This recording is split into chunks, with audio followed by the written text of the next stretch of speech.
ફરી બોલ્યા મોહન ભાગવત, ધર્મને યોગ્ય રીતે સમજવાની જરૂર, નહીંતર અધૂરી જાણકારી અધર્મનું કારણ બને. રાષ્ટ્રીય સ્વયંસેવક સંઘના વડા મોહન ભાગવતે મહાનુભાવ આશ્રમ શતકપૂર્તિ સમારોહમાં ધર્મનો સાચો અર્થ સમજાવવાની જરૂરિયાત પર ભાર મૂક્યો હતો. તેમણે જણાવ્યું હતું કે ધર્મને યોગ્ય રીતે સમજાવવો અને શીખવાડવો ખૂબ જ જરૂરી છે.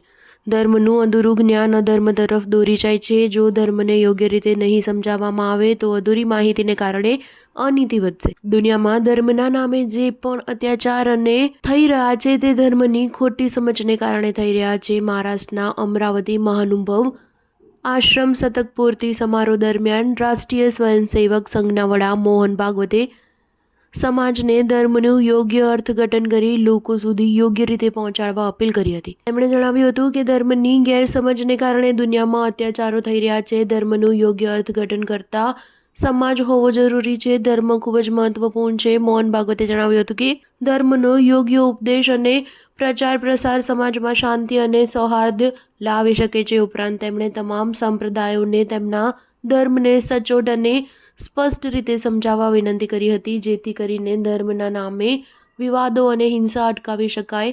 આરએસએસના વડાએ જણાવ્યું હતું કે ધર્મના નામે તમામ દુનિયામાં અત્યાચાર ધર્મ વિશે ગેરસમજને કારણે થાય છે. તેથી જ સંપ્રદાયો માટે કામ કરવું અને તેમના ધર્મને સમજાવવું જરૂરી છે. સ્ટાર ન્યૂઝ 7 હંમેશા સચ્ચાઈની સાથે.